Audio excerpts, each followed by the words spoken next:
Welcome to the Red Bull Ring, a Formula 1 track that is home to the Max Verstappen Grand Prix and lasts for 71 laps. However, in this video, I'm going to be driving just over 7 Austrian Grand Prix to see how much an F1 game noob can improve with an F1 esports driver's level of practice. And along with these 500 laps, I'm going to try and set a lap time in the top 10% in the world. So for my first lap, as you can imagine, it was pretty bad. I've only ever driven a few laps around Austria before for a video about 2 months ago, so it's fair to say I'm not very good at this track.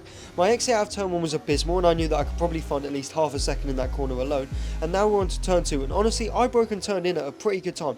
However, I had another wobble, which definitely wasn't ideal. To be fair though, for a first lap it wasn't too bad. Next up was turn 3, and once again I broke at a very good time and hit the apex perfectly. However, I had another wobble. Yeah, so if you haven't worked it out yet, I'm trying to learn how to play with no traction control, and honestly, doing these 500 laps has helped me so much. As you're about to find out, my improvements from here to my personal best are massive. Coming through turn 6 here, and honestly, it's pretty good again. I didn't exactly take the racing line, but it doesn't matter for now. Turn 7 wasn't as good, but I didn't spin, so I can't complain, and now we're coming up to the final corners of the track, and I knew this would be a weak point of mine. I hesitated through turn 9, which probably cost me half a second, and then through the final corner I missed the apex by a mile.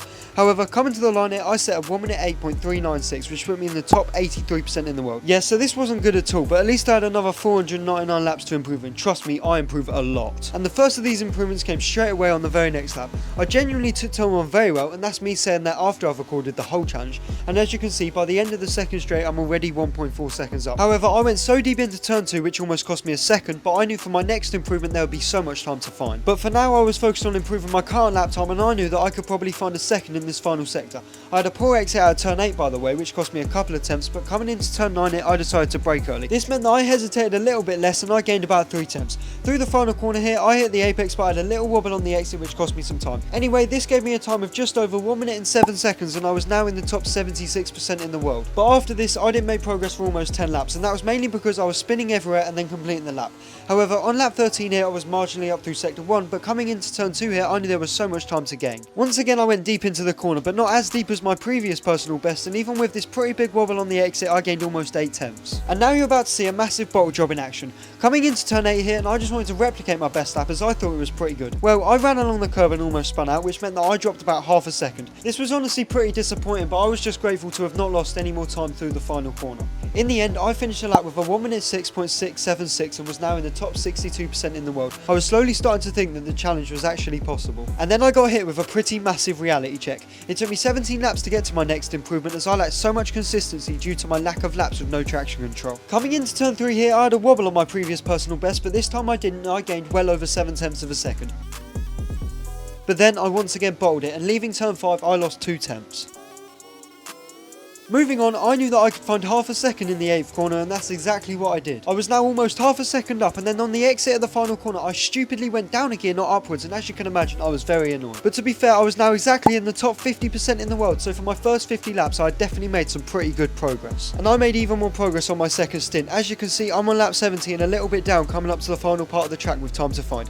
Coming through turn 9 here, I pretty much nailed it, which gained me a couple of hundredths, and although leaving the final corner, I had to slow down a bit not to invalidate, I still gained just under 2 tenths of a second, which put me into the 1 minute 5s. However, it literally took me the rest of my stint to get to my next improvement, which was pretty annoying, but luckily for me, the 100 laps after this are where I start to see my rewards for my patience. I gained a lot of time through the end part of sector 2, but I was just focused on getting the final corner right, as I knew I could find at least another 10. Coming up to the final corner, I was 3 tenths up, and although my run wasn't exactly perfect, it was definitely an improvement, and my 4 tenth gain will put me into the top 36% in the world.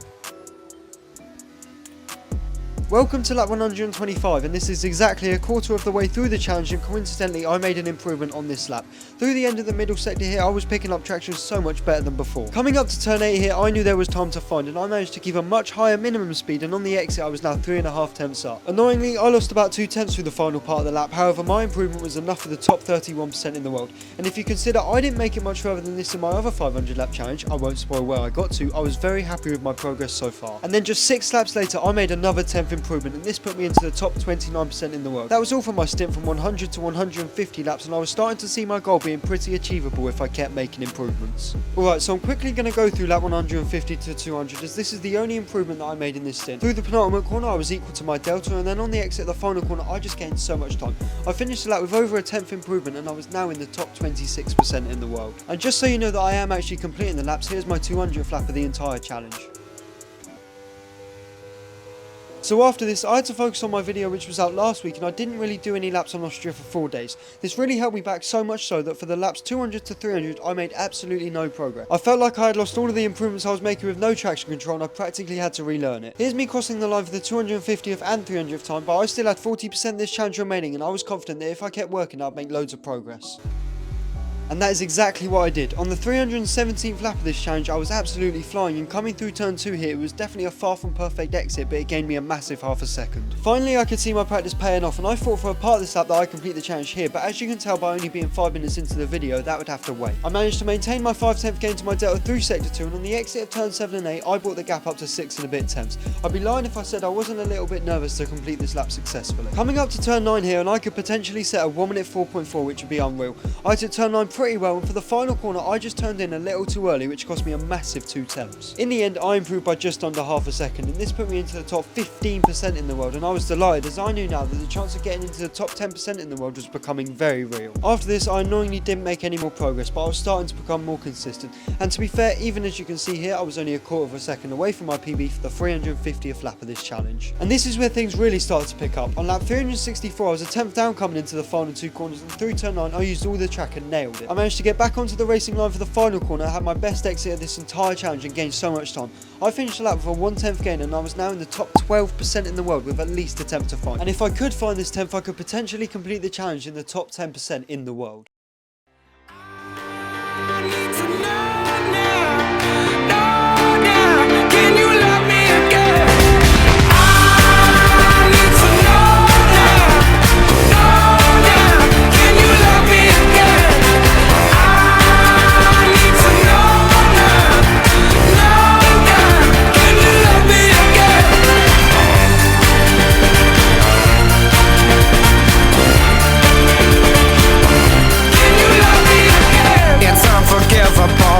A stone and burnt your soul. Is that what demons do? They rule the world to me, destroy everything. They bring down angels like you. Now I'm rising from the ground, rising up to you. Filled with all the strength I found, there's nothing I can do.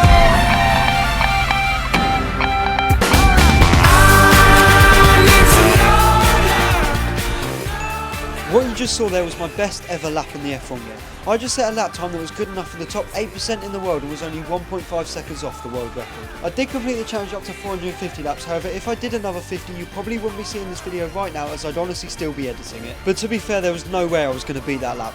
Thank you all for watching, and if you haven't already, go and check out my other 500 lap video and compare my progress from then to now.